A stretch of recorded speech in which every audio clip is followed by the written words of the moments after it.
former president made the point that she's been in office for 3.5 years. Why hasn't she done some of that now? But let's get to your day job. I do want to respond to that hanger that you left there. Democratic Congressman Jake Auchincloss of Massachusetts isn't exactly a household name, but he does channel Pete Buttigieg when it comes to foiling the Fox propaganda network on their own show.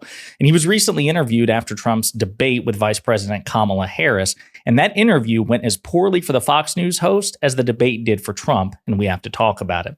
But before we do, if you end up liking this video and you want to support the channel, please be sure to hit the like, subscribe, and alert bells before you go. All right, friends, we celebrate Democratic politicians and operatives who walk into the lion's den, so to speak, and thrash Fox News hosts on their own network. Pete Buttigieg, I think more than anybody, is the king of this.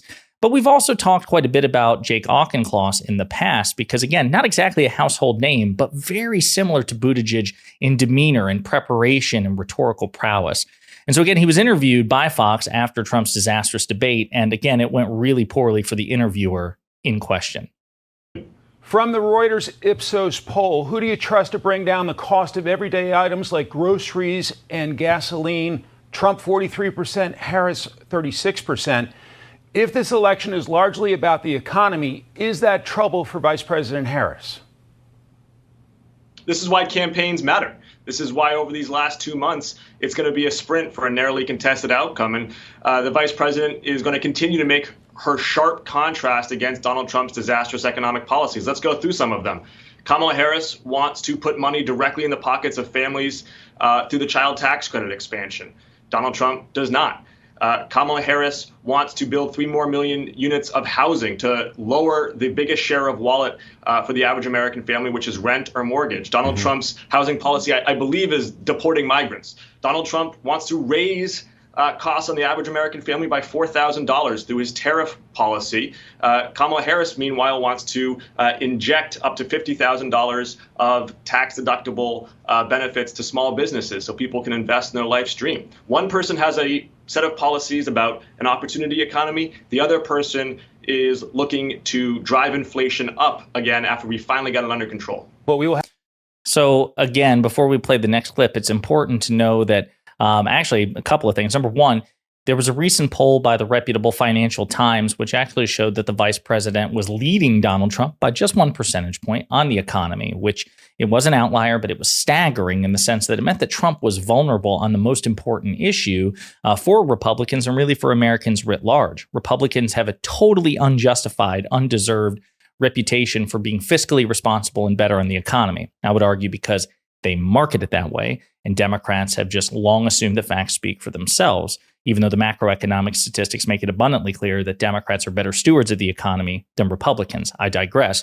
So it shows some polling vulnerability here. And actually, as a matter of fact, a recent Quinnipiac poll, as described by Greg Sargent of the New Republic, he pointed this out on Twitter, and I thought it was fascinating, that in that particular poll, it's a reputable poll, Harris is again closing the gap with Donald Trump on the economy. Key detail in new Quinnipiac poll of swing states, Harris is close to fighting the economy and immigration to a draw. On the economy, in Pennsylvania, 50% say they prefer Trump, 48% say Harris. That's within the margin of error. She's closing the gap. In Michigan, 50% say Trump, while 48% say Harris. And then the biggest gap is in Wisconsin, where 51% say Trump and 47% say Harris. So that's, again, just a deficit of about 4 points, which is staggering when you consider that previous polls had a double-digit percentage gap between Donald Trump and President Biden, and at times Donald Trump and Vice President Harris. So, again, the polling isn't quite as dire as that Fox News host suggests.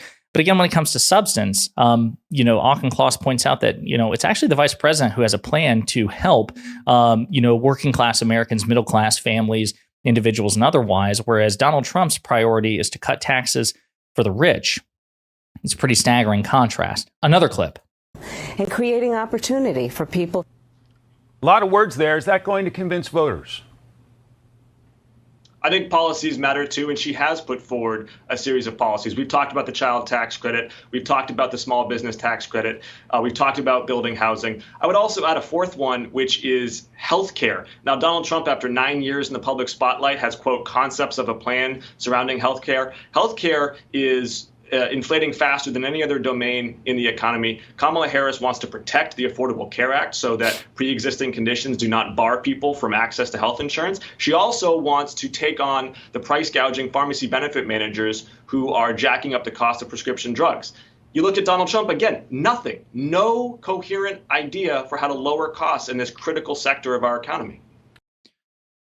Very, very true. Again, I love the fact that, again, Auchincloss is out here representing the vice president with respect to policy, because the popular consensus is, and it's wrong, is that the vice president doesn't have policy. She does. It's on her website. She's talked about it as speeches. She's talked about it during interviews. This is something that's being discussed at length. But the Fox Propaganda Network is doing its best to pretend that the only thing that the vice president traffics in is platitudes. Meanwhile, and we've discussed this in previous videos, when Donald Trump recently spoke at the New York Economic Club, he was asked to give a plan. What's his plan for lowering the cost of childcare? And he went on a 2.5-minute just rabbit hole replete with non sequiturs and sentence fragments and red herrings. He was unable to answer the question coherently.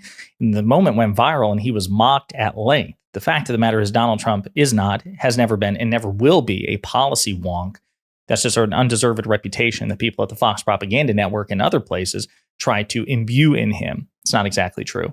And then last clip I want to show you is really good because the Fox host in question tries to go for a cheap shot at Representative Auchincloss before quickly changing the subject, but Auchincloss refuses to play ball. And he's like, actually, I am going to respond to that last comment that you made before smoking you in the final question that you asked. So we're going to play this clip and unpack it together. Well, the former president made the point that she's been in office for 3.5 years. Why hasn't she done some of that now? But let's get to your day job, to the House of Representatives, where you need to pass a government funding extension beyond September 30th. Of course, Republican leadership wants to include a provision guaranteeing that American elections are decided by American voters. How does this all play out, Congressman?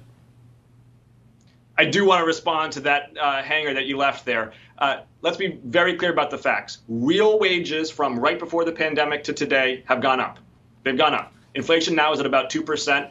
In fact, it's low enough that the Federal Reserve is about to cut rates again. So Kamala Harris has had a track record of success while in office. Now she wants to build on it. Now, going towards the budget, we had a deal. We had a big bipartisan deal that averted a debt default, that cut the deficit, and still kept our promises to veterans, to Medicare and Social Security recipients, and to the American people. Then Kevin McCarthy got fired. His own conference kicked him out. We have Speaker Mike Johnson, and he's been running around like a chicken with his head cut off, trying to avoid tackling the actual problem at hand, instead trying to create a new problem with this SAVE Act that is going after an issue that just simply doesn't exist. It's already illegal to vote if you are not a U.S. citizen. So a couple of things there. Number one, I love the fact that Auchincloss did not let that hanger go. Again, the Fox News host was hoping that he could get that last cheap shot in and that Auchincloss either wouldn't respond or would be too distracted. Auchincloss is very sharp, much like Pete Buttigieg, and says no.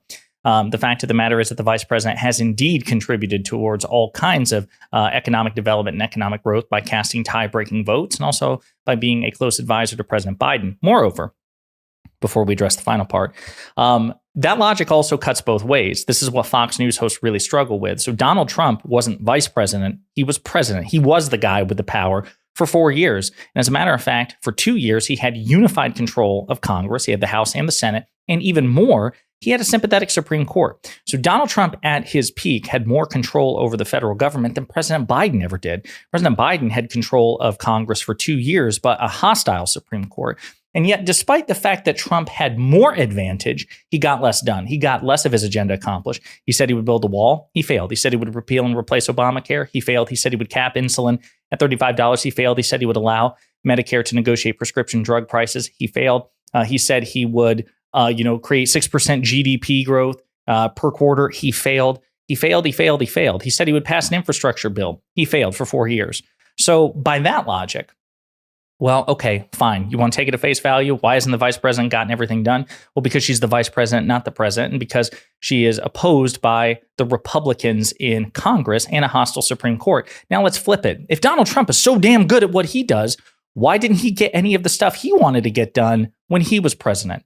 So the fact of the matter is that question works infinitely better for us in the anti-Trump coalition than the pro-Trump coalition. And I would encourage you, when people ask you that question, why hasn't the vice president just snapped her fingers and done everything she wanted to do? You can and should effortlessly flip that on Trump supporters and ask why he didn't get everything he wanted done when he was president, not vice president, but president. And actually, why did Biden-Harris get much more done than Trump-Pence? Again, we are just objectively correct on the record. The last thing I'll say is Jake Auchincloss is also correct in the sense that Republicans in Congress have created this issue with respect to the looming government shutdown. It's their fault. It's their dysfunction. It's their dishonesty. If they would simply have complied with the deal that President Biden made with then Republican Speaker Kevin McCarthy, we wouldn't be here right now. But McCarthy and the Republicans reneged. McCarthy got trapped in his, hoisted by his own petard, passed a continuing resolution which temporarily funded the government, which in turn triggered his far right flank and got him kicked out of his job. And Mike Johnson's in the same boat. This is 100% the fault of Republicans. And Jake Auchincloss didn't say this, but I am. You and I and everybody else have an obligation to make sure that the American public is well aware of it. Democrats are perfect on this issue, quite literally, and Republicans are 100% to blame. And we need to rub that in, especially as November rapidly approaches. And in the meantime, you let me know what you think in the comments.